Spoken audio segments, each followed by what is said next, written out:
you go. Okay, well, good morning, folks. And I have some interesting and even some funny things to tell you. It's March. Now, when old Julius Caesar, his highly reverend Augustus so-and-so, started the calendar, he started it in March in honor of the war god named Mars, and soldiers had to learn how to march, do what you're told, and march, because old Julius Caesar was heavily into making war. Well, that's not the way March is for us these days, depending partly on where you live.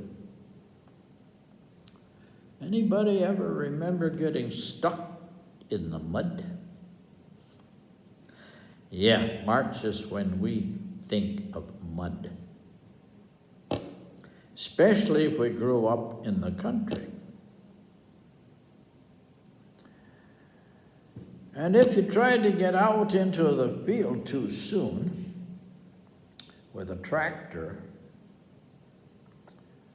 you'd get stuck in the mud and you'd have to get a team of horses to pull you out. Or even on those old county roads before they were paved and they were made with crushed limestone gravel. Anybody know any true stories about getting stuck on the road? And maybe getting teased when a guy with a team of horses had to come and pull you out. Yeah, well, for us, March means mud. Well, mud can be pretty useful if you know how to use it. Now there is something called adobe that's made with mud. And there's a little old song about it. It goes back to when Mexico was a country that included western Texas and Nevada and California, and they made a lot of adobe. And there's even a song about it. In my adobe hacienda, there's a touch of Mexico, cactus prettier than flowers, roses blooming around the patio. Oh, yes. Well, how did they make adobe? Well, they would probably have forms, fairly big forms, made out of wood, or maybe even carved into the rock if they had a level piece of rock. And they would mix straw and mud with as much clay in it as possible. And you'd make those big, wide bricks. And you'd stack them up, one after another, and they made for a nice, thick wall. And in the hot days of the summer, if you had enough openings, you could go inside and get cool. Oh, those thick adobe bricks were very useful for cooling the inside of the house. So, that's one thing you can do with mud. Turn it into bricks. Now, they weren't the only people who did this. Over in that part of Africa, which we call Ethiopia, or even Eritrea, people are into cattle farming. But they also make mud bricks. And they make their houses are round, and they stack the bricks up all around the house, and then they make a kind of an upside-down ice cream cone for the roof and cover that with a lot of brush, and then they do what's called thatching with smaller pieces of grass and such. But then to seal it so it doesn't get too dry in the hot weather, they smear the outside with cow shit. And it seals it so that it doesn't dry out too much. And to keep the little round houses in good shape, every once in a while they put a fresh batch of cow shit on it. Well, you use what you have to use, and you do what you have to do to be comfortable.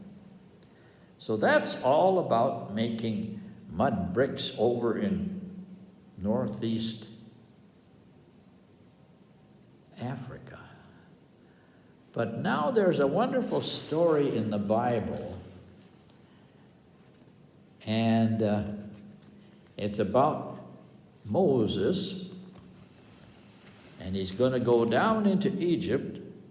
Well, we have another song about, go down, Moses, way down in Egypt land, tell old Pharaoh, let my people go.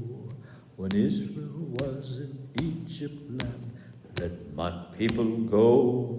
Oppressed so hard they could not stand, let my people go.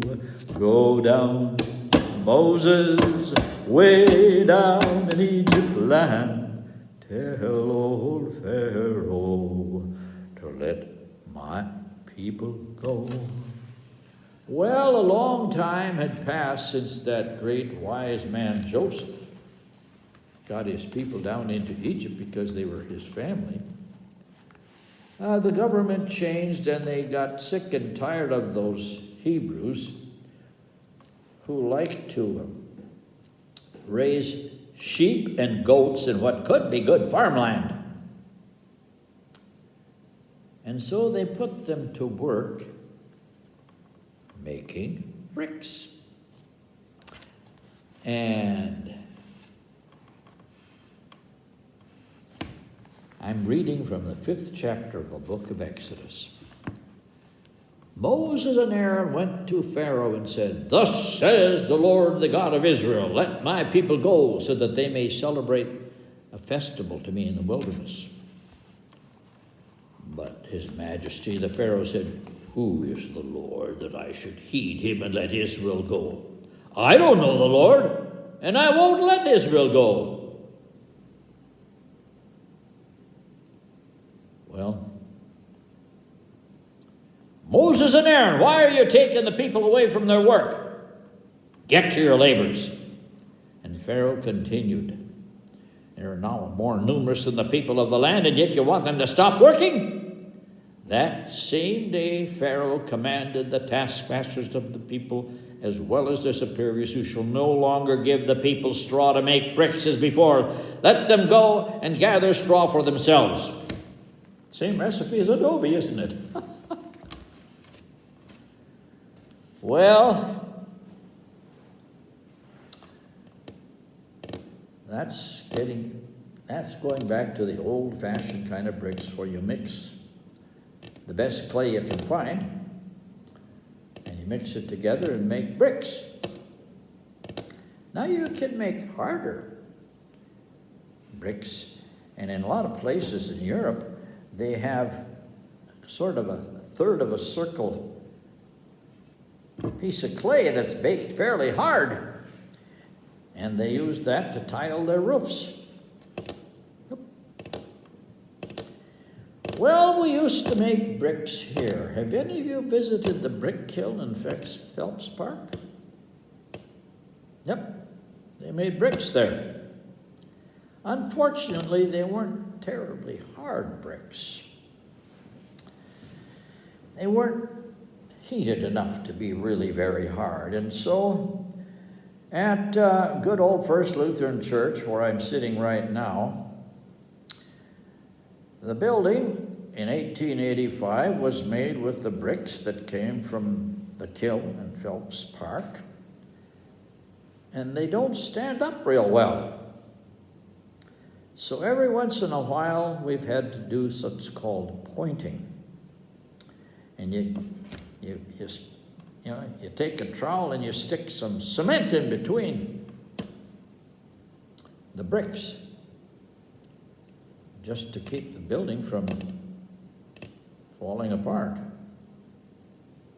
They're having a kind of a problem with that right now over here at First Lutheran Church. Yep. Well, we won't talk about that anymore. So, bricks have to be cooked harder if they're going to be very, very durable. Now, I noticed that many of the best buildings at Luther College are covered with bricks, but they're very hard bricks. And they have a darker color. Good dark brown, almost maroon. So if you make the bricks hard enough, they can last very, very well. Or you can even make them into something very beautiful. Now I have a daughter who became a good potter. She went to Luther College and she majored in art and anthropology. And I have here a beautiful vase that she made. She has her name on the bottom, and she has a date. 8th of October, 1988. Now, October 8th is her birthday, and she signed it. It's a beautiful piece of pottery, isn't it? And look at its different textures. Rebecca was very good at making pottery, and she's got different symbols going around it. I won't try to explain them. But my daughter also made delicate things, like this cup and saucer. And it's very, very thin. And it's hard to make a good pot that's very, very thin, and it really is. Look at that neat little handle. So, I like to make coffee or tea and pour it into this cup that was made by my lovely daughter. My son Randall was also a good potter, but the piece I could take is too delicate and too large, so I left it at home, and we'll just settle for a nice piece of pottery from my daughter. So that means you can make something beautiful out of something that starts just as mud. Now I have noticed that when you order some cement, and they're pouring the cement where the cement belongs to be poured, one workman will holler to another, "Hey, send down a little more mud." Yeah, the cement that we use for our sidewalks and our whatever we want to make out of cement, the road itself, it's called mud. So mud can be very useful. A lot of different ways, whether it's soft mud or hard mud. And something very useful, like plate and saucer, oops, or something just very beautiful. So, when you think about mud, there's more to it than you think about at first, even if you remember getting stuck in the mud some years ago. So have a good day, and if you can, have a good cup of coffee.